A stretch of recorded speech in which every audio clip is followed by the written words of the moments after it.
YouTube, what the crap's going on? HeirofCarthage back on Total War Warhammer. We're going to be jumping into some more vampire action. Trying out some different aerial builds with the vampires to see how they work. I haven't run into an army that I really wanted to test it against. But this particular Empire player, I don't know what they were going for here, to be honest. I mean, they got a Templehof Luminarch, which has nets, and they bring a Witch Hunter, which has Accuse. And then Warrior Priest and the Archlector are going to provide like huge defensive buffs to their army, but neither one of these guys has a healing potion, which can make them a little bit vulnerable. Flagellants are, they're really bad. I mean, they'll do okay versus like other crap infantry, but these guys are crap infantry. That's pretty much all there is to it. Now the Templehof Luminarch has its work cut out for it here, because what does it target? There's 2 corpse cards. I've got von Karstein on a flying dragon, zombie dragon, and then I've got 2 Terrorgeist. So there's no way, there's absolutely no way that the Luminarch can really effectively target down enough units to pay itself off here. And then we've got Zentler's Reichsguard over here, and a Reichsguard over here. Now I did not see this Silver Bullets because they have the stock ability, so I had to pull away. And these guys are a serious threat to my flying units, but there's only one of them. And here, see the Luminarch missed, clean miss whenever I was moving there. So if you can kind of keep your units moving around, it's not likely that the Luminarch's going to hit you well when you're in the air. So I kind of feel like my opponent's build here, I don't know what he was expecting from the vampires or what he felt like this build would do well against, but his build is not going to do well against this. And the other thing I would be careful of whenever bringing Flagellants, these guys cannot hold back Crypt Horrors.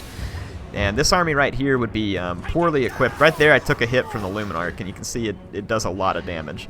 But I can repair it, because that's what vampires do. Anyway, I'm going to come in here and distract the Luminarch and these gunners with some bat attacks, and it's going to force him to react. So again, this is just going to play into my favor. The throwaway bat units are going to come in and tie down some critical units for him. The idea here is that my 2 corpse cards with the lodestone are going to boost the effect of my infantry in combat.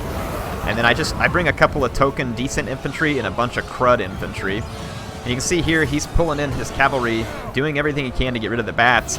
This just concentrates his lords and his cavalry. And right here the warrior priest is going to get tag teamed. And then von Karstein's going to come down in here as well and try and get after some of these gunners. So concentrating his guys like this is just leaving me in a great spot. He's going to use Accusation. Again, good play. He's using magic defense here, but I haven't used anything against him that was going to be magical damage. But again, you can see the recharge rate on von Karstein is fantastic. Now, he does hit me with the Net of Ammontok, and his gunners here are free to open fire. But for some reason, they're still caught in combat, and they run back. So it's very unfortunate for him. His Flagellants don't stand a chance in this fight. Like, again, and this is the kind of infantry that they're actually decent against, but the armor on my Graveguard will make that impossible. His Warrior Priest and his other, I'm using Invocation to heck here, as you can see. His Warrior Priest and his Archlector are trying hard to protect against magical damage, but I'm not inflicting any magical damage on him right now.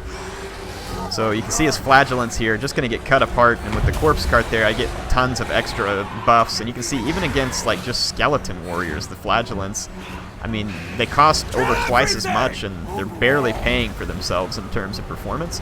So I don't see the use of Flagellants except for the fact that they're unbreakable, but their lines can be shredded by cavalry and crypt horrors, which to me is a big deal because they can't protect any skirmishers behind. And in this case, even though my flying units are doing a lot of their fighting on the ground, they're armor piercing, and this cavalry does not have an anti-large bonus. So I'm actually able to get quite a lot of damage done with my flying units because of all his cavalry being concentrated in here and his lords. Now, I did not notice the Witch Hunter. For some reason, I saw the Warrior Priest, and I took him out, and I somehow missed the Witch Hunter amidst all this. This is a mistake. I thought the Warrior Priest was the Witch Hunter, and I misidentified his banner. He's actually pretty decent at shooting at these big monsters and using Accuse. So this was definitely a mistake on my part. You can see here that, I mean, von Karstein has taken a bit of a pounding here, but we're able to basically break the Archlector, and I'm able to get von Karstein out to safety. My 2 Terrorgeist doing a spectacular job here of just keeping so many units busy. 20 kills here, mostly cavalry. So not bad for my Terrorgeist, which is anti-armor. The silver bullets with their magical damage, definitely dangerous. Luminarch is also turning around, so this Terrorgeist may very well buy the farm. It got hit by an accusation. So again, the Witch Hunter gives him that ability, but hitting Von Karstein with the accusation would have been more dangerous, because now the Witch Hunter is... I thought he was going to be hunted, he was, but the Net of Amantok catching my Lord there at the last second. You can see his Flagellants not really able to perform against the horde of undead.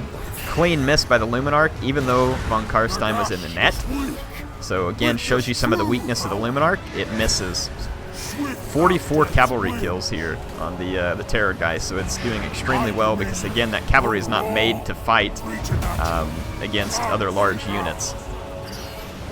This Terrorgeist is going to die, but he's going to take the Archlector with him, basically. I hit the Archlector with a Spirit Leech, which is going to guarantee his exit from the battlefield.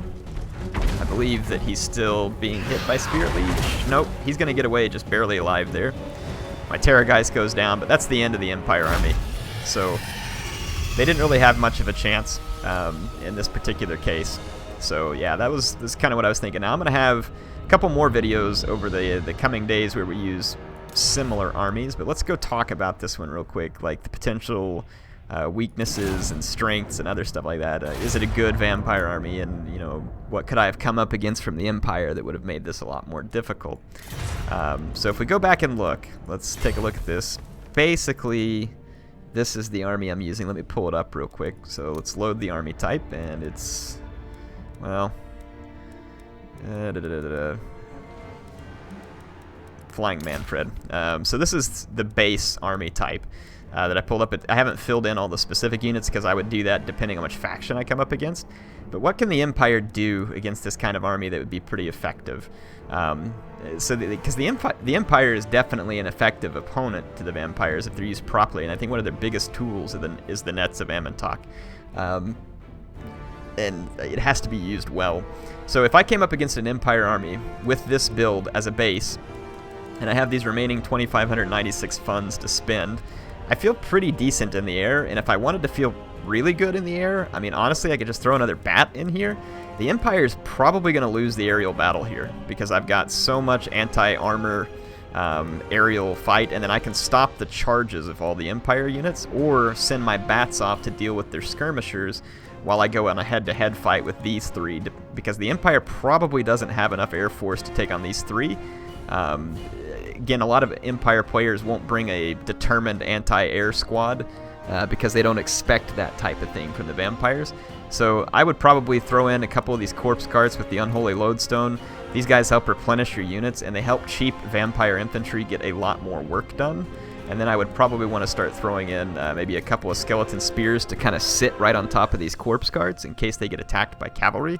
And then it never hurts to throw in something like a unit of zombies, because you can always get some work done with the zombies. Now there's other options. You could choose to go, rather than the zombie dragon with Von Karstein, you can see that's 450. And then the spells that I have here, I'm just making use of Spirit Leech and Invocation. I'm keeping it very simple here. I didn't bring anything else. Now it's not a super versatile Von Karstein. I do have all of his abilities here, but you'd have to look through. Swarm of Flies wouldn't be a bad ability, but probably not super necessary. It's only 50 cost, so if I could free up those 4 funds there, it would certainly be worth it. I could easily by getting rid of that zombie, actually. So, I mean, there's just different things that you can do to set up. You could put Von Karstein on a cheaper mount. You could replace Von Karstein with Strigoi, put him on his Terrorgeist. You don't have quite as much weapon damage, but there is a bonus versus large on the Strigoi that I do not believe Von Karstein gets on his zombie dragon. He does not. So that actually might be the smarter choice here. And then if we go here, not quite as many abilities though with the Strigoi, but you do get Invocation and Spirit Leech. This is kind of like a crossover magic that this guy has, and you could always bring this spell along too, which potentially brings you up Crypt Ghouls or Crypt Horror depending on if you overcast it. So this could make Strigoi a pretty healthy pick for this army too, and then it saves you a little bit of extra funds. What would I spend them on? Probably just another unit of skeleton spears.